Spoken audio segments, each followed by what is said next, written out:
Hey everyone, hope you're having an amazing day. It's Code Karen. Welcome to r/Am I the A-hole, where we have two incredible stories. If you're new to this channel, a sub would be great.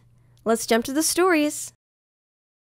Our first story is, am I the a-hole for not forgiving my husband for a mistake and not trusting him with our child? I, age 24, gave birth to my daughter 6 months ago, and it should have been the happiest moment in my life. When my daughter was born, her skin was very dark, as if she could have had two biological parents who were of African descent. My husband Jim, age 26, fake name, was furious and accused me of cheating and left right then and there. He told everyone on both sides of the family what happened, made posts on social media, and wanted a divorce. His family and a lot of our friends all called to say how upset they were at me and called me really nasty names. My mother was by my side the entire time, and I kept professing my innocence. Jim refused to pick me up from the hospital, threw my stuff out on the lawn, and changed the locks, so I had to stay with my parents. When my sister called to ask for the baby stuff, Jim texted me pictures of the bare nursery room and said he got rid of everything. He even destroyed my art studio.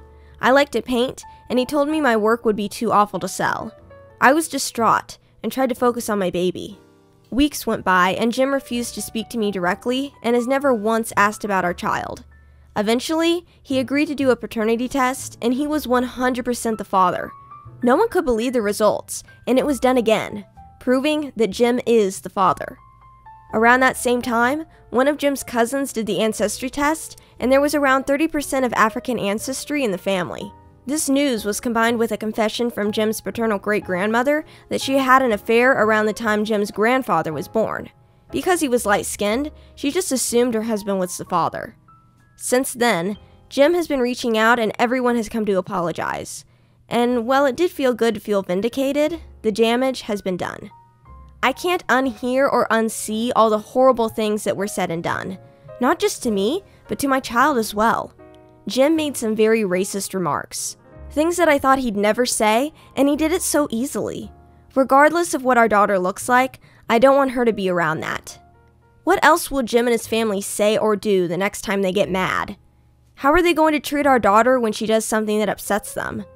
Jim has been begging for forgiveness. I said I needed time. He asked to see the baby, and I let him, but I'm too afraid to physically hand her to him. He's repairing the nursery and keeps asking me what I would like, and I cry every time, saying we already had what I liked, and some of the items that we had can't be replaced. He asked me if I still loved him, and I admitted that he showed me his worst self, and I don't know if I could live with that image. I didn't mean to be hurtful, but it's how I feel. My sister suggested couples therapy, but I don't feel like I should have to work to fix something that I didn't break. I've never cheated, and I've been 100% innocent in all of this the whole time. Am I the a-hole for not wanting to give Jim a second chance and accusing me of cheating? Update number 1. I stepped away for a few hours, and I couldn't believe what I came back to.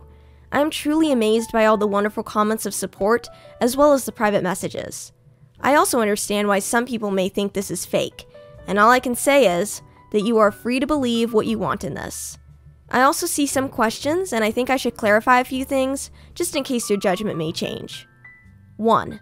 All of this initially happened at the near February, and I was already settled at my parents' house before the pandemic hit. 2. One of the reasons Jim wouldn't pick me up from the hospital was because I wouldn't admit to cheating or give him any details, because there weren't any, which made him angrier. 3. Based on the pictures Jim sent me, he didn't take a sledgehammer to the crib or anything. He just took stuff down to either return it for the money or gave it away. While deeply hurtful, I wouldn't call it violent, but maybe it is. 4. Online, he announced that I pushed out a dark-skinned baby, and he was going to divorce me. His family started with the racial comments, and eventually he started doing it too, but only through my family. He refused to speak to me directly. 5. Once the truth came out, everything he and his family posted were all taken down, but I and a few friends still have the screenshots. Jim never wrote down his racial remarks. 6. While he didn't say any of the racist words, he did make comments about our daughter being a welfare princess, and how I was going to be just another baby mama. 7. Just to clarify, Jim is white, and I am at least half white. One of my parents is adopted, and with everything that's happened, they decided to do the ancestry test too, and we should be getting the results any day now. Our second story is, am I the a-hole for insisting that if I can't have my partner over, then neither can anyone else? So I, 20 and female, live in a flat with 3 other people. Childhood best friend, 23 and female, a guy from my university course, 20 and male, and his cousin, 26 and female. For the most part, we get along really well and rarely have disagreements. However, this has been a real point of contention lately. About 6 months ago, I began a relationship with a guy I've known for a couple of years, age 21. I know it's still a fairly new relationship, but I really like him. He makes me really happy, and we're pretty serious about each other. Up until recently, he would come visit me at my flat 3 to 4 times a week. This was mostly due to the fact that I have chronic fatigue syndrome, and going on proper dates can be really challenging for me. Instead of going out to dinner or a film or whatever, we just chill in my room or the living room, watch TV, and get takeout or cook together. I didn't really consult anyone about this because A, all the other flatmates have their partners over as often, if not more so, and B, he rarely spends the night and usually leaves before 10 p.m. because of his work schedule. So the issue. 2 weeks ago, the 26 female flatmate comes to me and tells me that I need to stop having my boyfriend over because it's starting to get annoying. I asked her why, and she said it's irritating to have someone who doesn't live there skulking around all the time. I pointed out that her boyfriend sleeps over 3 nights a week, and thus is here more often than mine, and she claimed that it was different because they've been together for 11 years and are moving in together once her lease is up. She said she's discussed it with the other flatmates, and they've all agreed he needs to stop coming over or he has to chip into the rent because it's getting ridiculous. Note, nobody else's partner chips in on the rent. I confirmed with the other 2 that, yes, this is an agreement they've made, though my best friend said she basically made her agree by threatening to cut off the Wi-Fi and utilities, which are in her name, if my best friend didn't agree. I asked if this rule applied to everyone, but apparently, it's just me. I pointed out that it's unfair and was basically told to deal with it. I've begun to loudly insist that if my partner isn't allowed to come over, neither is anybody else's. If I answer the door to anyone's partner, I'll send them away. If I come home and someone's partner is there, I'll make a point to mention that I thought we weren't having partners who don't pay rent over anymore. I've asked her boyfriend over and over how much rent he's paying and pretended to be affronted and made a fuss when he says he doesn't.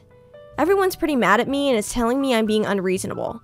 I know I'm being petty, but I think it's unreasonable that there's one rule for me and another for everyone else, and I'm trying to make that point. Am I really the a-hole here? Edited to add some questions people keep asking. 1.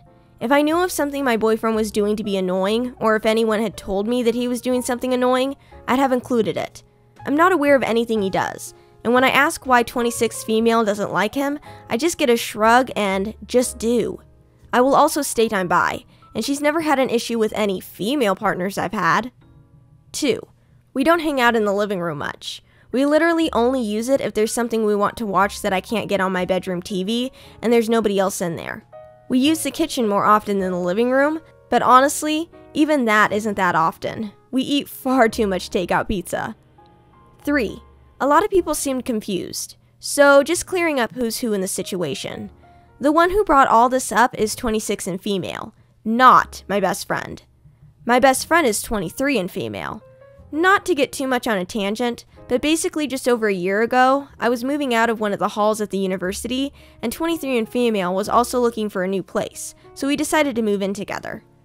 At the same time, a dude from my course, 20 and male, was looking for a flat share. We couldn't find a 3-bed, but found a really nice 4-bed, and he mentioned his cousin, 26 and female, aka Troublemaker, was also looking for somewhere to live, so she got on board too. I only met her last year, and we don't really know each other very well. Wow.